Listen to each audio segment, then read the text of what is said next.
Nosotros nos tomamos en serio el encargo del jefe del Estado. Esto no es una broma.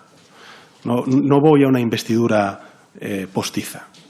Esta va a ser una investidura de verdad, real, que no va a hacer perder el tiempo a los españoles y españolas. Por tanto, voy a escuchar a todos los grupos parlamentarios y a partir de ahí, lógicamente, el Partido Socialista se posicionará. Ni la comunicación es tan fluida como ella dice, ni está al tanto del desarrollo de las negociaciones. Yolanda Díaz no tiene arte ni parte en el diálogo que el PSOE abrió hace ya semanas con los independentistas en busca de apoyos para la investidura de Pedro Sánchez. Y no solo porque en Ferraz crean que no le corresponde papel alguno en esas conversaciones, también porque tanto Junts como RC hicieron explícito que no la consideraban interlocutora válida. Así empieza el durísimo artículo de ayer de la adjunta al director del diario.es, Esther Palomera. En la pieza, cuya lectura completa recomendamos encarecidamente, Palomera dice que el encuentro de Díaz con Puigdemont fue en busca de una foto que la sacara del segundo plano o del tercer plano. Explica lo ocurrido en el debate de investidura afirmando que su obsesión por situarse al mismo nivel que el presidente del gobierno la llevó a delegar la intervención en una portavoz recién aterrizada, Marta Lois, que acabó leyendo su discurso y además no convenció ni a propios ni a extraños. Y desvelando que Moncloa no había avisado a Díaz de los planes del presidente, de los que se enteró, como el resto de los españoles, en el mismo instante en el que Francina Armengol llamó a Óscar Puente. Respecto de las declaraciones de Yolanda Díaz, afirmando que a día de hoy estamos lejos del acuerdo de investidura, Palomera es aún más rotunda. Otro farol más. ¿Acaso alguien cree que Yolanda Díaz está dispuesta a pasar a la oposición? Sin vicepresidencia, sin cartera ministerial, sin boato del gobierno, no cabe más fantasía. Al día siguiente, Sumar saltaría por los aires, ella pasaría a ser una diputada más y Podemos la devoraría. Tremenda Esther Palomera desde el diario.es contra Yolanda Díaz.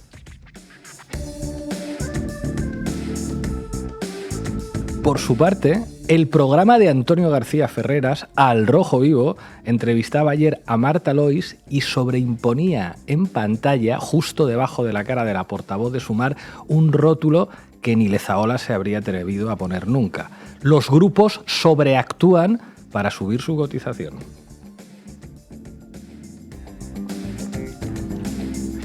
Y ya, para completar la ensalada de hostias, en el intermedio de la pasada noche, el programa dirigido por Carmen Aguilera, allí la actriz Cristina Gallego realizó una imitación de una Yolanda Díaz en la que la dirigente de Sumar aparece inventándose cosas para que Pedro Sánchez le haga algo de caso. Que Biden le ha propuesto ser vicepresidenta o que está dispuesta a irse a la COE antes que darle su voto. Y entonces el presentador, Dani Mateo, le responde: pero si todos sabemos que no pintas nada. El personaje de Yolanda Díaz le dice después al presidente del gobierno: Pedro, tienes 20 minutos para llamarme, y si no otros 30, y si no 2 días, mientras Dani Mateo le insiste, que dice el presidente que no te llama. En el intermedio, el enfoque para caricaturizar a Yolanda Díaz es que trata de llamar la atención para disimular su irrelevancia. Así se las gastan en el programa de humor progresista El Intermedio.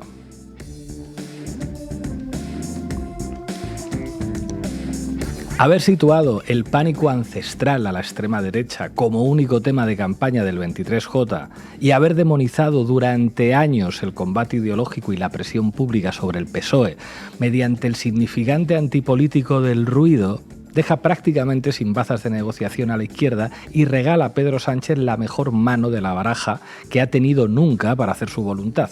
Esto es algo que ya hemos comentado en Canal Red y que resulta bastante obvio. Sin embargo, la extrema agresividad contra Yolanda Díaz de dos medios de la progresía, como el diario.es y La Sexta, que siempre habían sido sólidos apoyos mediáticos para la vicepresidenta, es algo que no se había visto nunca antes y que por lo tanto requiere una explicación. Aquí va.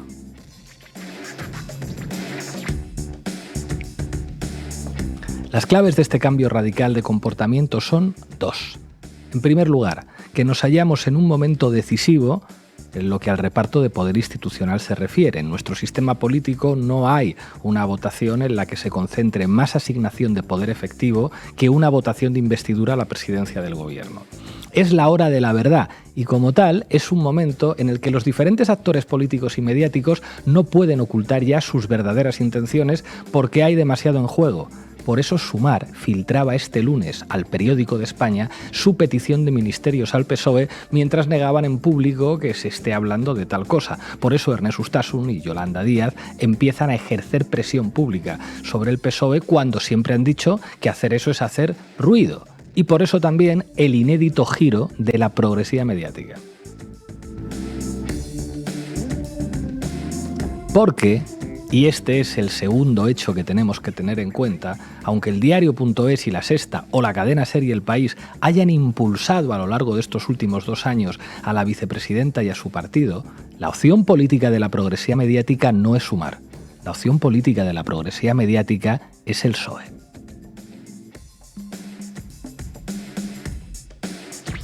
En política es fundamental no llamarse a engaño.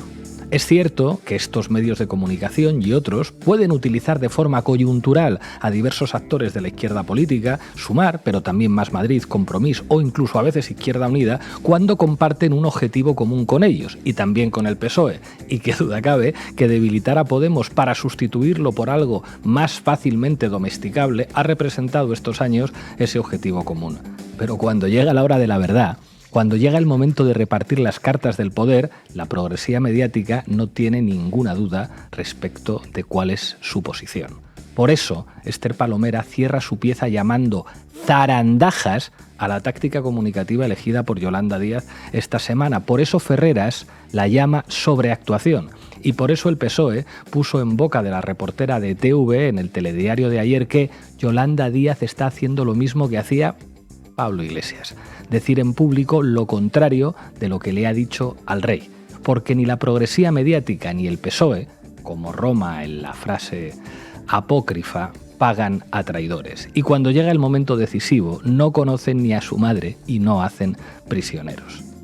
Sería bueno que la izquierda tuviera siempre presente esta realidad y no cayese en el error de pensar que los cuidados mediáticos que proporciona en el corto plazo una confraternización estrecha con el PSOE y sus empresas de comunicación afines es una táctica inteligente. A lo mejor puede servir para tener un poco de aire durante unos meses, pero al final lo único que eso consigue es entregar toda la legitimidad del mundo a aquellos que, cuando realmente haga falta, la van a usar para acabar contigo.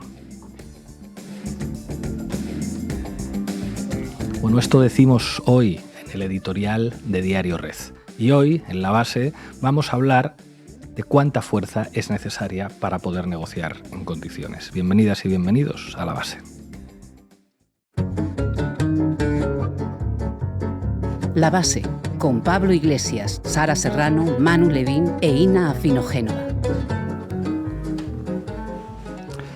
Bueno, hoy vamos a hablar de negociaciones y vamos a hablar de política de verdad, de lo que se negocia realmente. Cuando ustedes escuchen a alguien que diga no estamos hablando de sillones, estamos hablando solamente de políticas, es como no me haga usted, no me crea usted imbécil. Claro que se habla de sillones, porque los sillones son imprescindibles para hacer cosas, quién se sienta en ellos y las competencias que tienen esos sillones, pero para lograr sillones realmente útiles hace falta fuerza política. Sara Serrano, ¿qué nos tienes preparado hoy?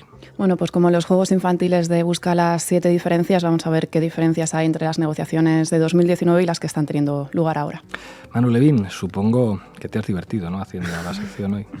Bueno, pues con algunas cosas sí. Vamos a repasar algunas de las cosas que ya has planteado al principio. Vamos a ver lo que pasó en el intermedio. Vamos a citar algunos párrafos más de lo que escribió Esther Palomera y a comprobar pues cómo se las gastan, sobre todo en la progresía mediática, para, ante una izquierda que nos hemos metido, digamos, en un callejón sin salida en el que hemos perdido toda capacidad de negociación. Se preguntarán ustedes si puede haber una prensa más corrupta que la española. Puede haberla. Está en Colombia y hoy Ina Afinogénova nos va a llevar en un vuelo en clase turista a Bogotá para hablarnos una vez más de Semana y My Best Friend Vicky Ávila. Vamos a hablar de los ataques a la prensa libre, del hostigamiento al que está sometida la revista Semana, que acaba de sacar un comunicado pidiendo a la comunidad internacional que se solidaricen con ella, así que vamos a prestarles atención y nos vamos a solidarizar hoy. Que el ejército de los Estados Unidos intervenga en Colombia para defender la libertad de prensa de semana. Desde aquí lo pedimos con toda la solemnidad. Seguro que Josep Borrell está de acuerdo. Arrancamos, Xavi. La base de datos. Informa Sara Serrano. En el arte de la guerra aplicado a la negociación, uno se defiende cuando tiene los medios suficientes y ataca cuando tiene los medios más que suficientes. Este fragmento de El arte de la guerra, un librito de estrategia militar escrito por el filósofo de la antigua China, Sun Tzu, y que influyó a grandes personajes históricos como a Mao Zedong o a Napoleón Bonaparte, aunque en los últimos tiempos haya sido reapropiado por gurús económicos de distinto pelaje y escuelas de negocios, es muy útil para explicar qué separa las negociaciones de investidura de 2019 y las de 2023. En 2019, la izquierda tenía los medios más que suficientes, es decir, podía defenderse, pero también podía atacar. En cambio, en 2023, la izquierda apenas tiene los medios suficientes para defenderse y mantenerse en pie durante las negociaciones. Hoy, Sara Serrano, en La Base, analiza las diferencias entre las negociaciones de investidura de 2019 y las presentes negociaciones de investidura. Bueno, como decíamos, es muy distinto negociar desde una posición de fuerza que desde una posición de debilidad. Y en 2019 el punto de partida y la acumulación de fuerzas de las izquierdas a nivel social, institucional y también mediático era muy diferente a la de hoy. Hagamos un poco de memoria. Febrero de 2019, tras menos de un año de gobierno, Pedro Sánchez anuncia la convocatoria de elecciones anticipadas como solución a la imposibilidad de sacar adelante los presupuestos generales de la legislatura. La derecha parlamentaria, pero también Esquerra Republicana, habían hecho una enmienda a la totalidad de la propuesta presupuestaria que el PSOE había pactado con Unidas Podemos, impidiendo de esta forma que ésta saliera adelante. Por aquel entonces, Esquerra Republicana contaba con el viento en popa de un proceso que no estaba demasiado lejano en el tiempo y que les servía de gasolina para negociar. La centralidad política de Cataluña entonces es algo que reconoció el propio Sánchez tras el fracaso presupuestario. El relato que instaló de que de cara a la nueva convocatoria electoral no dejaba lugar a dudas. Cataluña no le dejaba gobernar y por eso necesitaba una mayoría más amplia. Vamos a escuchar a Sánchez en Radio Televisión Española. Que el independentismo tiene pavor a sentarse a dialogar. Porque al final, aquel famoso tuit de Rufián de las 150 monedas de plata, tachando de traidor a Puigdemont, lo que hacen es que estén absolutamente bloqueados. Es decir, ellos mismos tienen pavor a sentarse en una mesa, a dialogar, a ser conscientes de que la independencia no es posible en Cataluña y a decirle a los elementos más radicales de la población catalana, que lógicamente están apoyando a estos partidos políticos, que les han mentido y que tienen que volver a la senda constitucional. Vamos, va con la coleta fuera. RC tiene pavor a dialogar. Traducción, RC no quiere pasar por debajo de la mesa del futbolín. Así es, Esquerra tenía suficiente capital político como para imponer sus propios términos en las negociaciones e incluso tumbar al gobierno del PSOE no votando sus presupuestos. Sánchez aprendió la lección tras las elecciones de abril. Sus 123 diputados no le permitían gobernar en solitario y Esquerra Republicana era un actor político que no podía despreciar imponiéndole sus términos. Había que sentarse a negociar de tú a tú con ellos. Por su parte, en 2019, H. Bildu, si bien no se había incorporado de facto a la mayoría plurinacional que acabaría gobernando el país, sí que era una fuerza con capacidad de poner en peligro la investidura de Sánchez. Esto quedaría patente con su abstención en enero de 2020 tras la repetición electoral. Pero el elemento clave que centró el debate político durante 2019 y que condujo precisamente a la repetición electoral de noviembre que comentaba Sara, fue si Unidas Podemos y en concreto Iglesias debían formar o no parte del Consejo de Ministros. Así es, el PSOE tenía claro que dar una posición de fuerza a Unidas Podemos en su gabinete le iba a generar problemas. Necesitaba Unidas Podemos, pero lo más lejos del poder posible. Bueno, prueba de ello es que Unidas Podemos nunca fue la primera opción para Pedro Sánchez. Solo recurrió al pacto con ese espacio cuando un pacto con Ciudadanos se hizo inviable después de repetir varias veces las elecciones, además. Si Ciudadanos quedaba descartado, Sánchez necesitaba entonces a Unidas Podemos, pero débil y empequeñecido. Por eso empezó a imponer una serie de condiciones inasumibles para llegar a un acuerdo. En primer lugar, Sánchez señaló el que era el principal escollo para llegar a un acuerdo de gobierno. Vamos a escucharle en una entrevista en La Sexta con Antonio García Ferreras. Presidente Sánchez, buenas tardes. Buenas tardes. ¿Está vetado o no está vetado Pablo Iglesias en el futuro gobierno si usted pacta con Unidas Podemos? Hombre, no me gusta utilizar ese verbo. Lo que sí que digo en público es lo que le he dicho al señor Iglesias en privado, porque efectivamente este es el principal escollo para poder formar un gobierno de coalición entre el Partido Socialista y Unidas Podemos. Y es que no se dan las condiciones para que el señor Iglesias sea miembro de ese gobierno. No se dan las condiciones para que el señor Iglesias sea miembro de este gobierno. Bueno, según Sánchez, tampoco se daban las condiciones para que ningún miembro de Unidas Podemos ocupara una cartera ministerial. En todo caso, tendría que ser un talento independiente de consenso entre ambos partidos. En fin, ya sabemos a dónde nos llevan los talentos independientes sin ningún tipo de articulación orgánica, lo digo por experiencia. Bueno, vamos a escuchar a Pedro Sánchez como presidente de Gobierno en funciones, exponiendo ante el Congreso de los Diputados los motivos que, según él, habían llevado a la repetición electoral. Pronto advertí que el programa de gobierno era una cuestión muy secundaria para usted, señor Iglesias. Y, por tanto, la proposición, señorías, quedó rechazada. Propuse después que la implicación de Unidas Podemos se diese, además de a nivel programático, en responsabilidades relevantes de la Administración, aunque no dentro del Consejo de Ministros. Y, como saben ustedes, también fue una proposición rechazada. Exploré a continuación la posibilidad de incorporar a figuras cualificadas del entorno de Unidas Podemos al Consejo de Ministros, en coherencia con lo que siempre he defendido y con lo que también practiqué cuando fui elegido presidente del Gobierno por esta Cámara hace 12 meses después de una moción de censura, la incorporación de talento a través de perfiles independientes en el Consejo de Ministros. Proposición que nuevamente fue rechazada. Manifesté entonces que consideraba que la presencia del líder de Unidas Podemos, el señor Iglesias, era el principal escollo para alcanzar un acuerdo. Es decir, que básicamente que Unidas Podemos no aceptaba adoptar una posición subalterna, ¿no? Eso es, hizo falta una repetición electoral para que Pedro Sánchez asumiera que necesitaba incorporar las demandas tanto de los partidos plurinacionales como de Unidas Podemos para poder formar gobierno. Por eso, el 10 de noviembre, la misma noche en que se conocieron los resultados electorales, Sánchez tuvo claro que para ser presidente tenía que negociar con el que era el principal actor político a su izquierda, Unidas Podemos. Y eso fue lo que hizo, llegando ahora sí, sin perder nada de tiempo, a un acuerdo sobre el reparto de carteras ministeriales. Uno se defiende cuando tiene los medios suficientes y ataca cuando tiene los medios más que suficientes. El PSOE necesitó 2 convocatorias electorales, pero al final tuvo que reconocer que Unidas Podemos estaba en condiciones de imponer sus propias condiciones. Sí, esto difiere mucho de lo que está sucediendo ahora. Las negociaciones de investidura que están teniendo lugar se están produciendo en base a una correlación de fuerzas totalmente distinta de la que teníamos hace 4 años. Para empezar, Sumar ha sustituido a Podemos como principal fuerza a la izquierda del PSOE. Como se señalaba en un editorial de Diario Red, la pregunta que articuló el debate político el 23 de julio, si puede gobernar la derecha en alianza con la extrema derecha, hace inviable que ningún partido político de izquierda se oponga ahora a una investidura de Pedro Sánchez. ¿Cómo se va a explicar al electorado un voto en la investidura que fuerce una repetición electoral cuando unos meses antes se había argumentado que lo peor que le puede pasar a España es que gobierne la extrema derecha? Punto para Sánchez. En segundo lugar, la estrategia negociadora de Sumar es también diametralmente opuesta a la que siguió en 2019 Unidas Podemos. Si antes la presencia en el Ejecutivo era una condición sine qua non para facilitar el gobierno a Sánchez, ahora Sumar renuncia a dar esta pelea, al menos públicamente, y deja la decisión en manos del líder del PSOE. Escuchamos a Yolanda Díaz en CAT Radio. ¿Pero usted cree que yo voy a ser ministra? ¿Lo sabe usted? ¿No lo va a ser?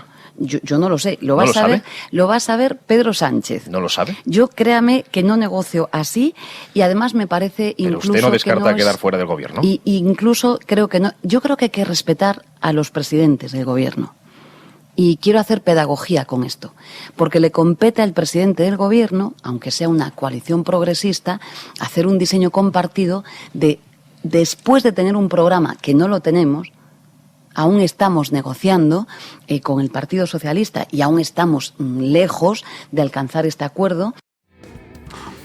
Bueno, sin embargo, después de estas declaraciones, hace unos pocos días Sumar filtró, según parece al periódico, su petición de ministerios al PSOE. Y bueno, como sabemos los que alguna vez nos hemos dedicado un poco a la comunicación política, las filtraciones a la prensa son un recurso de presión pública cuando, digamos, que no avanza la presión en privado, ¿no? Cuando no avanza la presión que puedes ejercer en una mesa. Y el cambio de estrategia de Sumar, que ha pasado en este caso pues de defender y argumentar que cualquier discrepancia pública con el PSOE que se expresara era hacer ruido, pues ahora un nivel superior de confrontación pública, pues revela las dificultades que hay para imponer determinadas condiciones en una negociación en privado, ¿no? Por eso hay que recurrir a la presión pública. Lo que pasa es que después de todo lo que se ha dicho, pues esa presión pública ya, por desgracia para todos y todas, pues no resulta muy creíble. Por otro lado, la correlación de fuerzas también ha cambiado en el campo de la izquierda plurinacional. A diferencia de 2019, ERC ahora gobierna en solitario en la Generalitat y ha sido uno de los socios prioritarios del Gobierno durante los últimos 4 años. Esto hace que su apoyo a la investidura esté mucho más condicionado que en 2019 y su margen de maniobra sea mucho más estrecho. Por su parte, la estrategia estatal de EH Bildu le ha hecho crecer en Euskadi y tampoco le conviene en absoluto una repetición electoral que pueda acabar con la derecha en el Gobierno. En definitiva, el único actor político con capacidad de condicionar la investidura y negociar a la ofensiva hoy es una formación conservadora, Junts. Y esto hace que lo que pueda salir de esta negociación vaya a ser, parece, muy diferente de lo que salió de la negociación de 2019. A su izquierda, Pedro Sánchez tiene una formación mucho menos amenazadora que la que hace 4 años, que no le dejaba dormir tranquilo. Ahora, Sumar es una fuerza política sin estructura orgánica, sin implantación territorial y sin capacidad de reforzar a los partidos plurinacionales. En fin, gracias, Sara. A ti. ¿Cuánto es esto? ¡Deprisa! ¿Qué? Es para mi mujer. 20 shekels. Vale. ¿Qué? Aquí tienes. Un momento. ¿Qué? Hombre, hay que regatear. No, tengo que ir a... ¿Cómo que no? No tengo tiempo. Pues venga la barba. ¿Pero qué dices? Ya le he pagado. ¿Por qué? Este pavo no regatea. Para negociar hay que regatear, ¿verdad, Levin? Así es. ¿Qué tal, Pablo? Vamos enseguida con la sección, pero antes una cosa. Ina, te vendo el coche que hablamos. 4.500 euros, ¿te parece? Sí, he hecho 4.500 euros, ¿vale? No, bueno, espera. Mejor 7.000. Si acabas de decir 4.500, no sé. Aprende a negociar mejor para la próxima. Tienes razón. Pues así están las cosas, amigas y amigos. Dale, Xavi. Titulares al banquillo. El análisis mediático de Manu Levin. Bueno, primero, impulsarte todo lo posible para sustituir el espacio que una vez fue Unidas Podemos por algo más manejable, con la asunción entusiasta de ese rasgo por tu parte, y después, una vez logrado eso, bajarte el precio todo lo posible cuando, claro, ya te has dejado atrapado a ti mismo en una casi nula capacidad de negociación. Los grandes medios de comunicación en las últimas 48 horas, tanto la derecha como la progresía mediática, restan toda verosimilitud y casi podríamos decir que se burlan un poco del giro discursivo de Sumar hacia una posición de mayor presión pública al PSOE en la negociación para la investidura de Pedro Sánchez. Hoy Manu Levin analiza cómo las grandes empresas de comunicación, en especial las de la progresía mediática del universo PSOE, tienen todo a su favor para decir que ahora lo que hay son lentejas.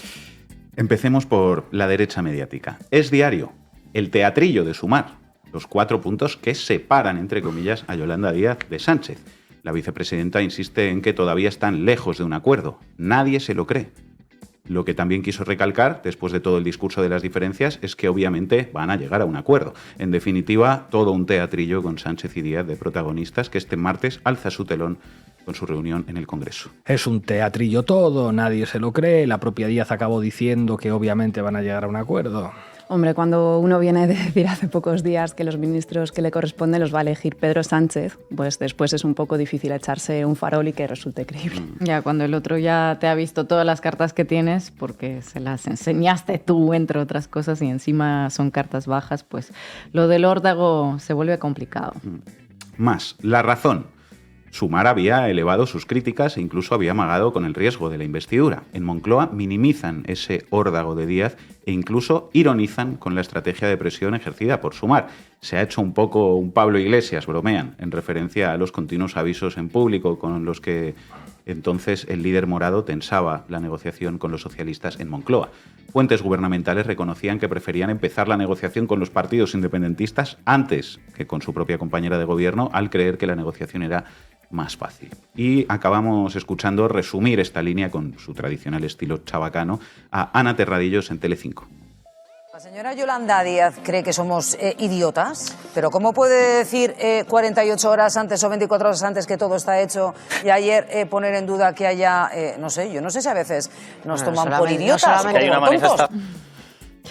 La verdad es que es bastante preocupante para las aspiraciones de la izquierda en este país que se haya instalado de esta manera el hecho de que Sumar, tras tantos mensajes censurando que se ejerza presión pública y tras haber desplegado un estilo tan complaciente con el PSOE, ahora no tiene casi capacidad de exigir nada a cambio de sus votos.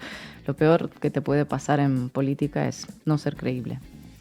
Bueno, como os decía, los medios que con más contundencia, casi podríamos decir recochineo, despliegan hoy este mensaje de que la izquierda ya no tiene capacidad para exigir nada son los de la progresía mediática, que, oh sorpresa, igual a alguien se le había olvidado, pues defiende los intereses del PSOE. Y la más dura con Yolanda Díaz, lo citaba Pablo al principio en el editorial, es Esther Palomera en eldiario.es. Me vais a disculpar que os lea algunos párrafos más de su pieza y alguno que mencionaste al principio porque no tiene desperdicio, la verdad. Titular: Yolanda Díaz a la oposición. Subtitular: eldiario.es, Esther Palomera a la yugular. Sumar advierte a Sánchez que aún no tiene sus votos y que no dará un cheque en blanco. Como si alguien creyera que la sopa de siglas estuviera en disposición de poner condiciones ante un futuro más que incierto fuera del gobierno o una hipotética repetición electoral. Y continúa Palomera: ni la comunicación es tan fluida como ella dice, ni está al tanto del desarrollo de las negociaciones. Yolanda Díaz no tiene arte ni parte en el diálogo que el PSOE abrió hace ya semanas con los independentistas en busca de apoyos para la investidura de Pedro Sánchez. Y no solo porque en Ferraz crean que no le corresponde papel alguno en estas conversaciones, también porque tanto Junts como Esquerra Republicana hicieron explícito que no la consideraban interlocutora válida. Y aún así, la también ministra de Trabajo, continúa Palomera, se esfuerza en buscar el espacio para representar un papel que nadie le ha otorgado. Tremenda Esther Palomera en eldiario.es, y se muerde la lengua, se envenena. Se envenena, efectivamente. Y en esa última palabra, otorgado, está la clave. Un papel que nadie le ha otorgado. La posición de la izquierda en un gobierno de coalición, queridos amigos y amigas, no es algo que te otorgue nunca el PSOE ni la progresía mediática. Es algo que ha habido que ganar en este país haciendo mucho de eso que llamaban ruido y estando dispuesto a resistir la presión mediática que fuera necesaria para recorrer un camino diferente al que había recorrido tradicionalmente la izquierda en este país. Por eso se logró romper la cláusula de exclusión histórica para la izquierda y participar en un gobierno por primera vez en 80 años.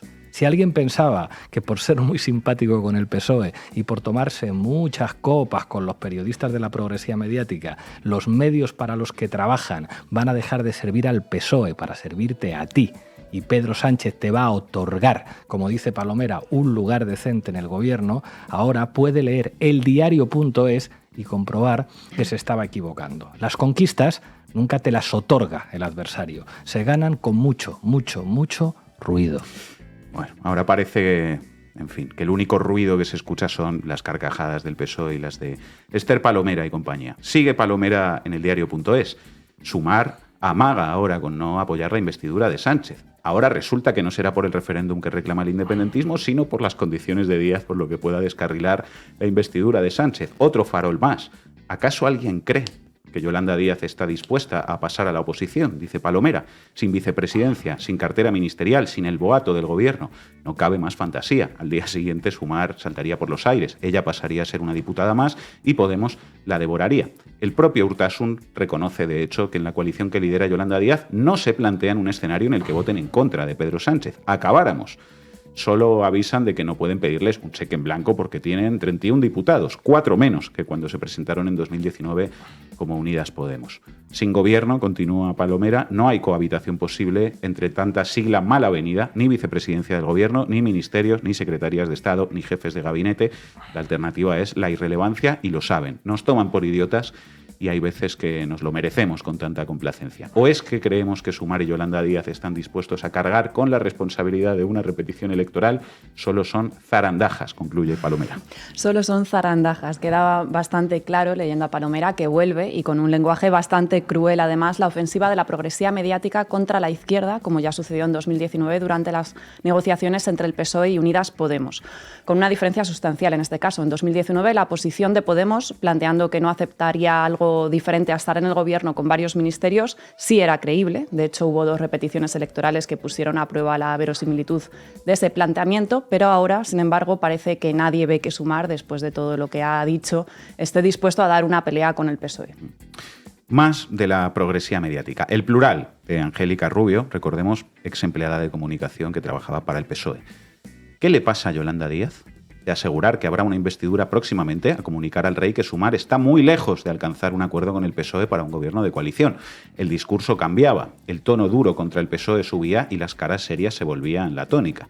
un cambio de postura que no terminan de entender en partidos que integran la coalición o incluso en las jóvenes bases que tiene Sumar en los territorios. Lleva varios días dando cortes y escabulléndose de mala manera de los periodistas del Congreso. Explican asegurando que es más un órdago al PSOE que una situación real. Deslizan que al haber menos margen de negociación se podría forzar a Sumar a renunciar en alguna medida, ser menos ambiciosos y así evitar polémicas desde el futurible Consejo de Ministros, como ha pasado la anterior legislatura con Unidas Podemos. Misma posición tiene el PSOE, que explica que si hay algún problema se superará, y no dan mucha veracidad a que Díaz diera un no al PSOE a Felipe VI en la ronda de contactos. De hecho, señalan que quizá fue una sobreactuación para la prensa y que se hizo un Pablo Iglesias. Además, rebajan lo filtrado por Sumar con respecto a los ministerios y que es algo que valorarán más adelante. Pues con Angélica Rubio, Esther Palomera y Ana Terradillos hemos topado, querido Sancho. La progresividad mediática, cuando llega la hora de la verdad, tiene muy claro, muy clarito para quién trabaja y nunca, nunca es para la izquierda. Bueno, Ferreras también se ha marcado una maldad de este estilo en las últimas horas, la mencionabas al principio. Durante la entrevista a la portavoz de Sumar, Marta Lois, pusieron en pantalla un rótulo que decía: los grupos sobreactúan para subir su cotización. Sumar dice estar lejos de cerrar un acuerdo, añadían. Y una más en La Sexta que no podemos dejar de ver hoy. El intermedio siendo bastante cabroncetes y con bastante gracia, la verdad. Bueno, ahora en serio, ¿de verdad alguien se ha creído que no van a pactar? Yo, Danieliño, yo. Lo digo completamente en serio. El acuerdo está muy lejos, como el planeta al que se va a ir Elon Musk, mientras el resto nos chamuscamos por pobres. He venido porque hay mucho pitorreo. Que si Yolanda apoya siempre al PSOE, que si tiene sus votos en el bolsillo, que si me llaman la 2x1 porque si pactas con Sánchez voy yo incluida. Pues nada de eso, la Yoli se planta. Claro, sí, claro. Pues no me temblaría la mano. Le van a llamar perro con razón, porque como no me dé lo que le pido, le dejo tirado en una gasolinera. Pero con agua y comida. Y una mantita. Bueno, y a la sombra. Y con el teléfono de Dani Rovira a mano. Vale. Bueno, pobriño, igual no le dejo en una gasolinera, pero tampoco le voy a regalar el gobierno. Ya. Bueno, digo yo, ¿no se estará intentando hacer un poquito la dura para que Sánchez le haga más caso? Quizás podría darle su apoyo si Sánchez le manda un WhatsApp diciendo ¿para cuándo unas cañas? Guiño, guiño, corazón. No, estás muy equivocado. Esto lo hago por España, por los avances sociales, por el progreso de nuestra sociedad. ¡Ay! Que me ha escrito.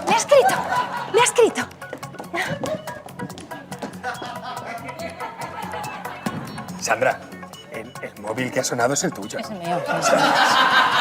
No se lo digas. Hablando de Sánchez, me dicen que por cierto, ya ha reaccionado, sí, ya ha reaccionado a su postura de ponerle las peras al cuarto. Y ha dicho que lo siente mucho, que no concibe un gobierno sin mí, que me va a dar 4 ministerios y que soy la mejor negociadora que ha visto desde Nayo a Nimri en La Casa de Papel. Pues, más o menos. Ha dicho que si quiere, que coja el Falcon para ir a Estados Unidos, que él no lo va a usar estos días. ¿En serio ha dicho eso? No, ¿cómo que ha dicho? No ha dicho eso. Ni usted va a ir a ningún lado. Pero vamos a dejar ya este paripé, por favor, que es muy pesado para la gente. Si por mucho que se haga la dura, todos sabemos que va a apoyar a Sánchez. Antes me hago de la COE. Te voy a dar un dato, Sánchez. Tienes 20 minutos para llamarme. Y si no, tienes otros 20 porque entiendo que lo mismo estás liado. Pero pasados esos 40 minutos, te doy 40 minutos más, pero ni uno más. Perdí la cuenta. Pero además, si ya ha dicho que Sánchez le va a llamar mañana. ¿Mañana? ¿Me va a imponer a mí la fecha que a él le dé la gana? ¿Sabes lo que te digo? Que vale, que mañana, vale. Pero solo por el bien de la agenda social de España. Sí. Ahí, muy bien, Yoli. Ahí, imponiéndose, ¿eh? Que Sánchez sepa quién manda. Que bueno, que ya lo sabe, que manda él. Joder, cómo quiere a Yolanda Díaz, la directora del intermedio Carmen Aguilera. Estos sí que son piquiños de los buenos. Bueno, por si quedaba alguna duda del disciplinamiento en el que nos han metido o en el que nos hemos metido voluntariamente, en Televisión Española te recuerdan cómo se las pueden gastar para reventarte con mentiras sobre la historia reciente si es necesario, como te salgas un poco del tiesto. Que lleguen al acuerdo con el presidente del gobierno de si son 3 o 4 las carteras porque quiera reducir. Pero su gran batalla va a ser esa y además hay antecedentes. Recordemos que en 2019 hubo que repetir unas elecciones generales porque Pablo Iglesias negoció de forma muy dura con el presidente del gobierno para que tanto él como Irene Montero fueran en el gobierno de coalición. Si recordáis, eso es lo que motivó que no se llegara a un acuerdo y tuvimos que ir los españoles a unas elecciones. En fin, habría que recordarle a esta señora que en el verano de 2019 Pedro Sánchez me vetó directamente como condición para formar una coalición. Yo acepté el veto y después el PSOE, aún así, no quiso gobernar con nosotros y se convocaron nuevas elecciones. En realidad, no hace falta recordárselo porque esta señora lo sabe perfectamente, aunque no tenga ningún problema en mentir de esa manera, porque mentir le va en el sueldo. De hecho, mentir es su profesión. Bueno, pero más allá de eso, yo creo que esas palabras revelan que para conseguir victorias en política, pues igual hay que estar dispuesto a enfrentarse a toda esa presión mediática, porque ni Ferreras, ni el diario.es, ni Angélica Rubio, ni Ana Terradillos, ni Televisión Española te las van a regalar nunca, ¿no? En fin, al menos 3 conclusiones, en mi opinión, de todo esto. 1, lo hemos dicho ya varias veces, los medios de la progresía mediática van con el PSOE, no con Sumar. Y la simpatía y el buen trato que le dispensaban en los últimos meses, pues no tenía otro objetivo que el de llegar precisamente a este punto en el que estamos ahora. 2, si ya has dicho que vendes el coche por 4.500, pues después no puedes pedir 7.000 ya. Lo de negociar y regatear funciona al revés. Y 3, si demonizas la presión pública tachándola de ruido y construyes además todo tu perfil en función de eso, pues pierdes capacidad de presionar y de negociar, te regalas, ¿no? Quizá habría sido más útil, digo yo, hacer pedagogía sobre la importancia y la utilidad del conflicto político en lugar de estigmatizarlo, porque eso es estigmatizar la única herramienta que tenemos la gente de abajo para cambiar las cosas y para obtener victorias, y eso se acaba pagando, lo acabamos pagando todos y todas. La antipolítica hace mucho daño. Criticar el ruido es dejar sin armas a los que solamente tienen la política para mejorar sus condiciones de vida y lograr sus objetivos. Gracias, Manu. Joder, le concedo el seguro dental con una condición: que usted dimita como presidente del sindicato. Smithers, empiezo a pensar que Homer Simpson no era el brillante estratega que yo había imaginado. Vámonos a volar a Bogotá. Vamos, Xavi. ¿Para qué me invitan? El análisis internacional de Ina Afinogénova. Eran la 1:40 p.m. del viernes 29 de septiembre, cuando Revista Semana fue agredida por una turba llena de odio e impulsada por mensajes de estigmatización a la prensa libre que vienen en muchos casos de extremas orillas políticas. Los indígenas llegaron en 2 buses grandes e ingresaron a la fuerza con palos y bastones de mando. Una vez dentro del edificio de Semana, sacaron banderas, agredieron al personal de seguridad y dieron un discurso cargado de mensajes de odio. Gracias a la solidaria acción de la Policía Nacional y de la Fiscalía General de la Nación, este acto vandálico e intimidatorio no resultó con más personas lesionadas, pero sí dejó claro la vulnerabilidad de la prensa ante un escenario de agitación social.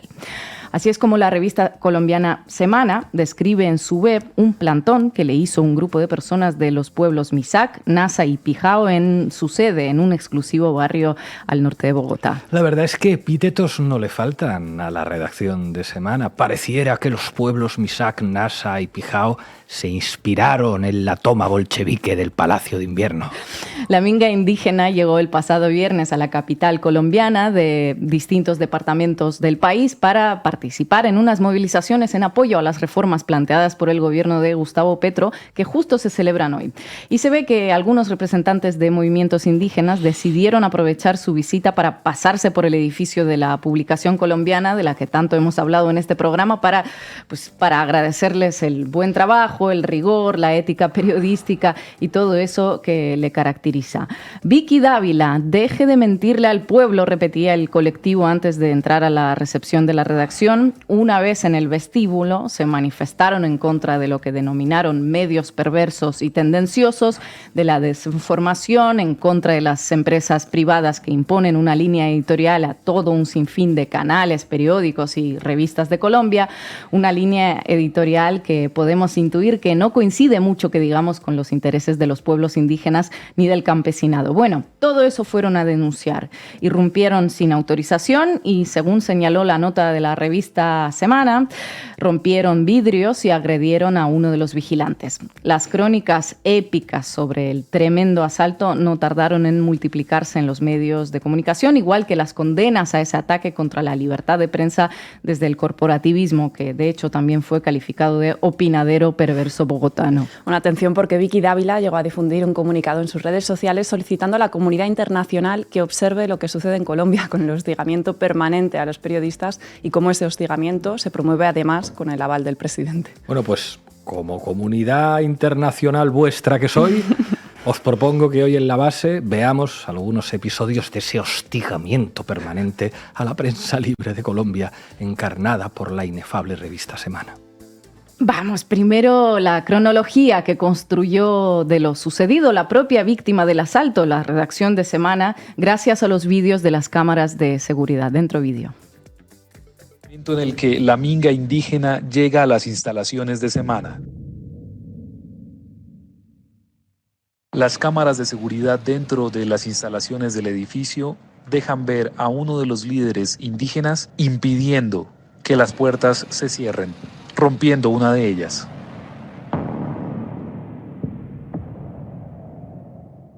Este es el momento en el que los indígenas ingresan a las instalaciones de Semana, aterrorizando a las personas que se encontraban en el lugar.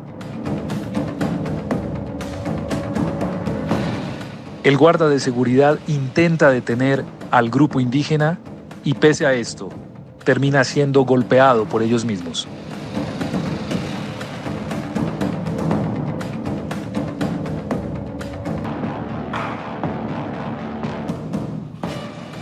La mujer se ve en varias ocasiones alentando a los indígenas y dando indicaciones. En las cámaras de seguridad se puede ver a una misteriosa mujer que graba todo el tiempo a los indígenas.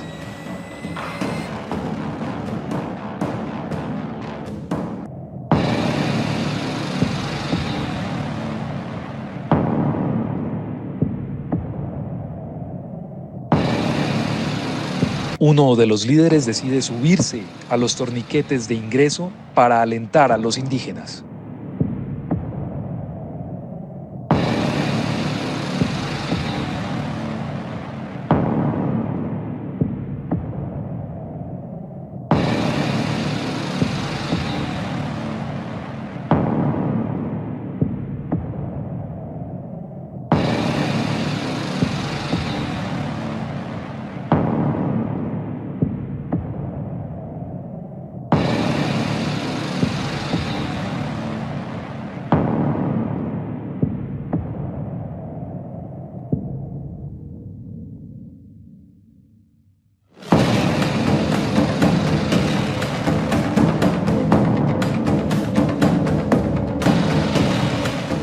Después de unos minutos, la minga indígena decide abandonar el edificio antes de que se encontraran con miembros del SMAT. La minga indígena llega en autobuses para atemorizar a las personas que se encuentran en el lugar. Una mujer misteriosa les da indicaciones. Un líder sube al torniquete para alentar a los indígenas. Después de unos minutos deciden abandonar el edificio. No sé, lo único que da miedo y que es horripilante de esta crónica es el tono y la musiquita que le han puesto wagneriana y la narración que hace el tío, porque las imágenes... En fin, es llamativo también, ojo, que la revista Semana, si os fijáis, aceleró el ritmo de los vídeos. Uno podría pensar que con eso querían mostrarte en 3 minutos la brutal hora de asalto en detalle, Pero claro, es que solo se ve pululando a la gente por ahí. Eso sí, si les aceleras la velocidad, entonces los movimientos parecen mucho más agresivos de lo que eran en realidad. Un recurso, por cierto, bastante cuestionable, ¿no? Para una redacción como la de Semana, que se cuelga la medallita de ser la prensa libre, la prensa imparcial. En fin. Brutal asalto de indígenas que entran, se alientan entre ellos y unos minutos después deciden abandonar el edificio. Vamos a ver. Puede parecernos criticable el hecho de que un grupo irrumpa sin autorización en la sede de una redacción. Hombre, pero de ahí hablar de hostigamiento con música de suspense de fondo, en fin, aunque no deja de ser el estilo característico de este libelo que se llama Semana y que se llaman a sí mismos periodistas. Bueno, tras el asalto llegó el momento de la ola de apoyo corporativista, como no podía ser de otro modo. Veamos esta pieza de RCN solidarizándose con la puerta de la sede del edificio de Semana. Se puede ser crítico de un medio de comunicación, de su enfoque editorial, de su estilo de informar. Las audiencias siempre tienen el control. Lo que no se puede es limitar la libertad de prensa, recurrir a la intimidación y a las vías de hecho contra ningún periodista. Andrea. Joana, lo que pasó hoy en las instalaciones de la revista Semana, a donde llegó un grupo de indígenas a romper los vidrios, a querer entrar por la fuerza, merece todo el rechazo y nunca será la forma de protestar en democracia. Según los empleados de la revista Semana, el grupo de indígenas ingresó violentamente a las instalaciones sobre la 1:30 de la tarde. Una de las puertas de vidrio en la entrada principal sufrió daños, pues habrían aplicado fuerza para abrirla. Es muy lamentable este atentado a la libertad de prensa, gravísimo. Afortunadamente se contó con la reacción y el respaldo de la policía. O sea, un grupo de indígenas entran, no se ve que se rompa ninguna puerta, después le han puesto como unas pegatinitas, están en el vestíbulo, no se mueven del vestíbulo. En el vestíbulo corean, parece, algunas consignas. A los 2 minutos se van y se dice que esto es un hostigamiento a la libertad de prensa, que un grupo de indígenas pobres entren a un vestíbulo de un medio de comunicación y se vayan, entren por la puerta que se abre porque es automática, protesten 2 minutos y se vayan. Y seguramente alentado por la mujer misteriosa, que es a su vez alentada por Gustavo Petro, en fin, o sea, es como disimulen ustedes un poco más. Seguramente. Vamos a ver más muestras de apoyo a la puerta del vestíbulo. Atravesaron la ciudad montados en una chiva, buscando la sede de la revista Semana. Eran representantes del pueblo Misak, que hace 2 días llegó a Bogotá para participar en la Marcha por la Vida, y los mismos que derribaron la estatua del conquistador español y fundador de Bogotá, Gonzalo Jiménez de Quesada, el 7 de agosto del año pasado, y también la estatua de Sebastián de Belalcázar en Cali. Cuando estuvieron en el interior de Semana, gritaron sus consignas. La toma indígena duró casi 1 hora. Las personas presentes en el primer piso, algunas de ellas empleadas de Semana y de otras empresas que tienen sede en el edificio, se sintieron atemorizadas por la protesta indígena. En el ingreso a Semana un vidrio se quebró, aunque la versión de los indígenas es que no ejercieron ningún tipo de violencia y no agredieron a ningún vigilante. Después de que los indígenas se fueron, llegó el SMAT y protegió el edificio. Estos mismos indígenas derrumbando la estatua a un conquistador español. ¿Por qué será? ¿Qué le habrá hecho el pobre hombre a los pueblos indígenas precisamente? Nada más que traerles la civilización, un idioma y una religión que adora al Dios verdadero, como suelen decir algunas y algunos por aquí. Atemorizando, otra vez dicen, mejor que se queden en su casa leyendo el Semana, no movilizarse, a su casa a leer el Semana como Dios manda. En fin, en un país en el que acaban de encontrar hornos crematorios, en el que los paramilitares desaparecían a personas, a civiles, pues ya veis que los que atemorizan son un grupito de indígenas que entran coreando sus consignas y sus reivindicaciones a la revista Semana y que encima abollan una puerta. Y luego encima se atreven estos indios a dar su versión, que no ejercieron violencia. Pero nosotros, ¿a quién vamos a creer? ¿A esos periodistas blancos de clase media alta o a esos indígenas peligrosos que dicen que no hicieron nada? ¿O vamos a creer a la gente de los barrios del norte de Bogotá que se sintió atemorizada? Perdonen un comentario personal. He tenido en la puerta de mi casa durante meses concentraciones de grupos de extrema derecha. Si durante meses en la puerta de la casa de la señora Vicky Dávila se concentraran personas para durante todos los días gritarle consignas, ahí sí se podría hablar de hostigamiento. que durante 2 minutos vayan a la sede pública de un medio de comunicación sin que haya ningún tipo de violencia, más allá de que empujan a los indígenas para que no entren. Hablar de hostigamiento es una falta de seriedad profesional impresentable.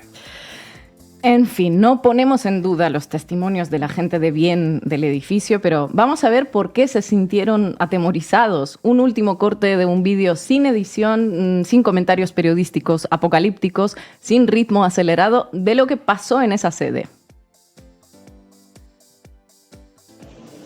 Reciban un cordial saludo del movimiento de autoridades indígenas del suroccidente colombiano, AISO.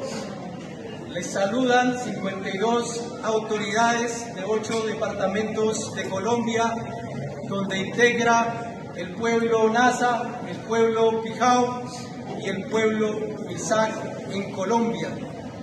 Somos un movimiento que hemos luchado históricamente por la verdad, por el esclarecimiento de la verdad en este país. Y desde este punto, desde este lugar de un diario nacional que es Semana, le hacemos el llamado a todos los medios de comunicación del mundo a que contribuyamos al esclarecimiento de la verdad histórica en este país. Hay un monopolio de medios de este país que han construido una verdad oficial que solamente le sirve a los más poderosos de este país. Pero desde este lugar queremos decir, nunca más medios que le sirvan solamente a los poderosos de este país.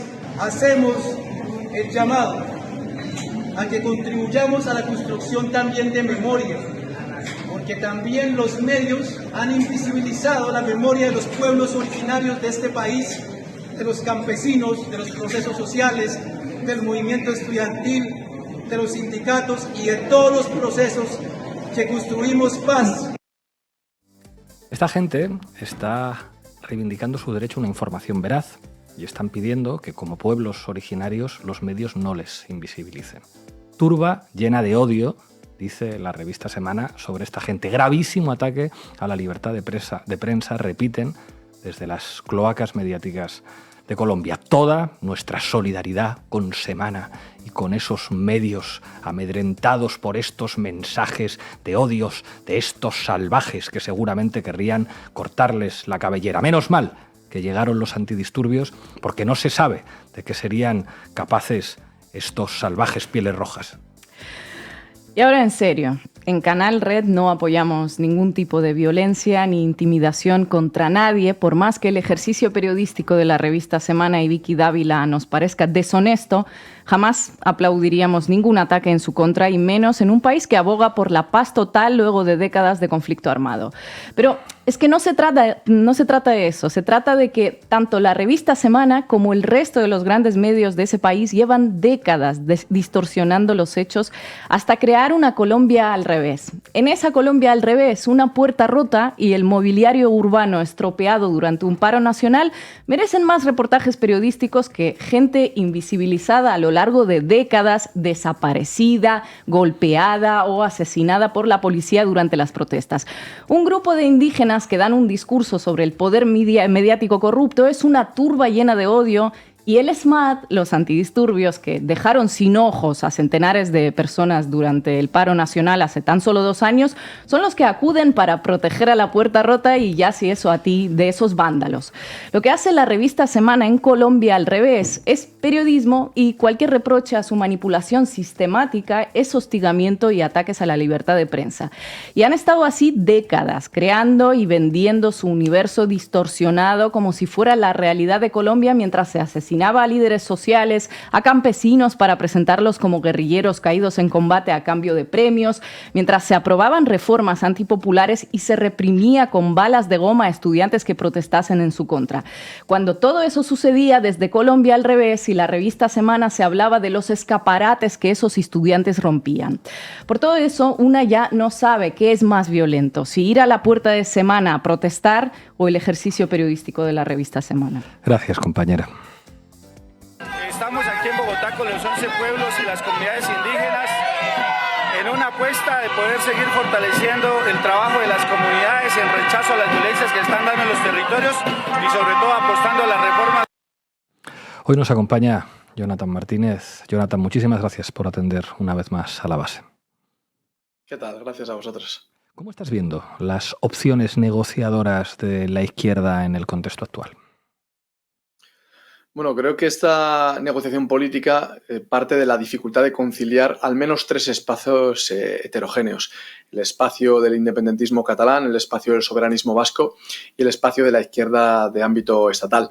En el caso vasco, pues es flagrante que existen dos fuerzas en disputa y con las elecciones a la vuelta de la esquina, y en el espacio catalán, si cabe, es aún más visible esa rivalidad entre Junts y Esquerra Republicana en los últimos años por la hegemonía del independentismo. Pero es que en el propio espacio de la izquierda estatal hay también una circunstancia un tanto anómala, ¿no? En una entrevista reciente con Jesús Cintora decía el periodista Javier Aroca que Yolanda Díaz no había sabido empastar todas las piezas que componen la coalición de Sumar, y en concreto dice que no se ha sabido gestionar la relación con Podemos.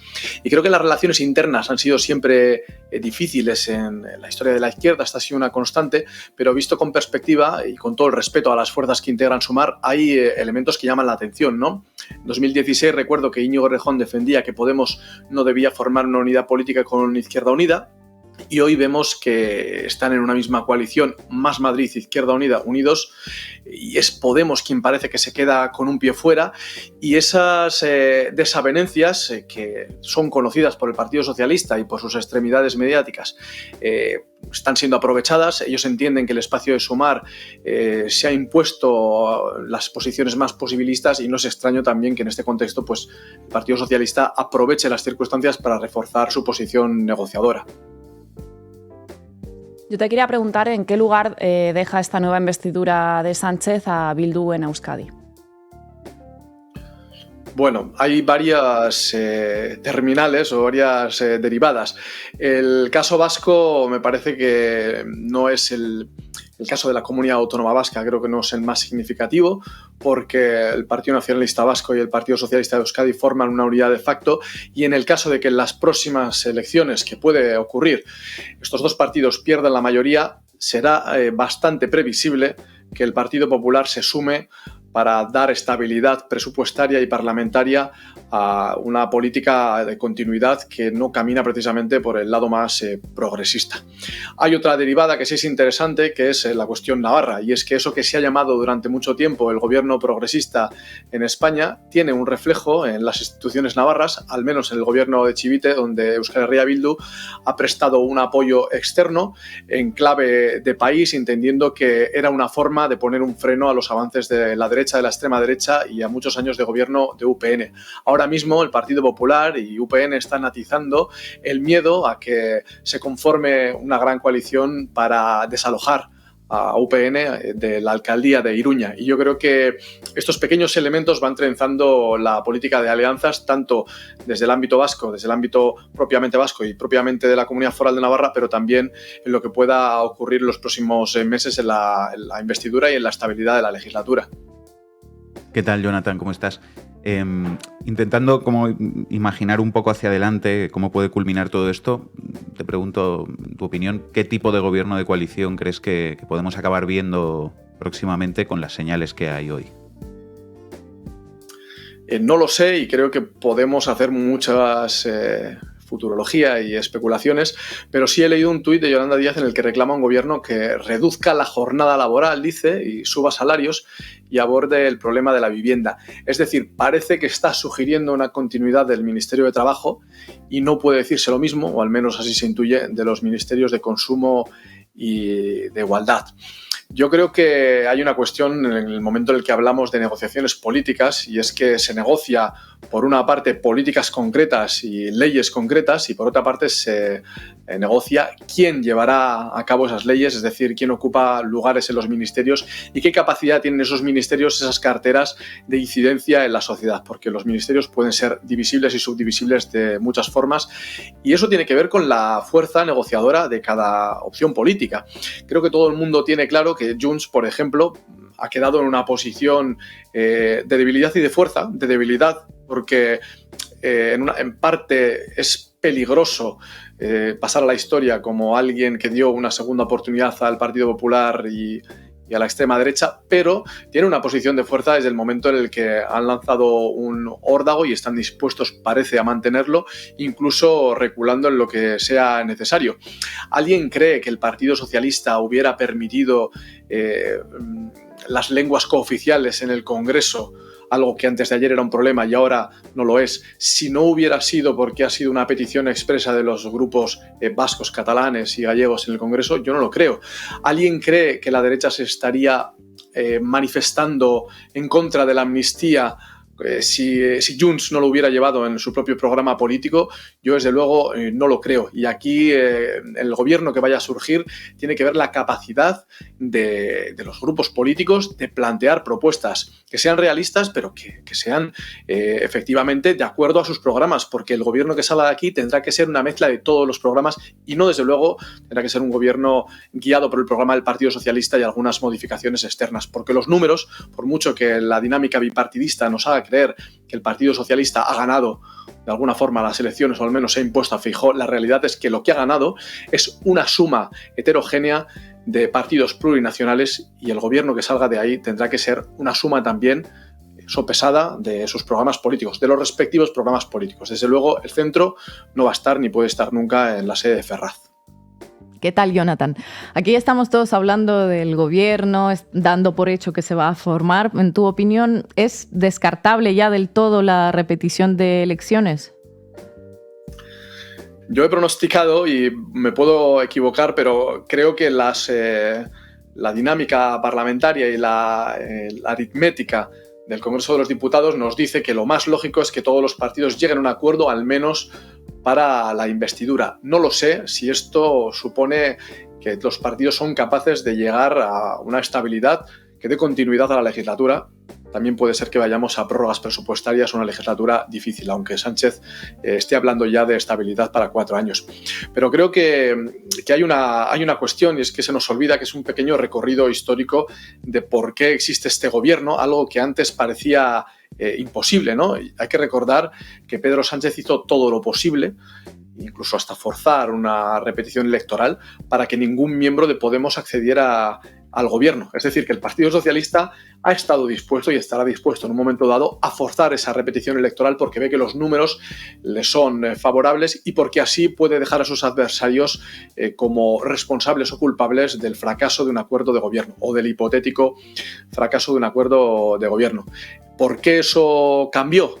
Porque Unidas Podemos tenía fuerza parlamentaria para bloquear la gobernabilidad de España y si no hubiera ocurrido esto, pues a estas alturas tendríamos como vicepresidente probablemente a Albert Rivera y Ciudadanos no habría desaparecido, ¿no? Se dijo mucho que Pablo Iglesias y Pedro Sánchez negociaron por fin el primer gobierno de coalición desde la República y hay que recordar que la República, en un momento de inestabilidad y de excepción, hubo un ministro de Justicia nada más y nada menos que anarquista, como Juan García Oliver, compañero de Durruti, que en un momento entendió que en aquel instante de excepción el gobierno podía ser una herramienta de subversión social. Claro, ni Yolanda Díez es Juan García Oliver, ni Pedro Sánchez es Largo Caballero, ni estamos en una guerra civil, pero sí estamos en un momento excepcional y estamos en un momento en el que la patronal de aquel entonces, igual que la patronal de ahora, prefiere ministros más maleables. De modo que la continuidad del gobierno o la repetición de las elecciones siempre dependerá de hacia dónde quiera decantar la balanza los poderes económicos, Bruselas y en este caso también la COE. Jonathan Martínez, muchísimas gracias por atender a La Base.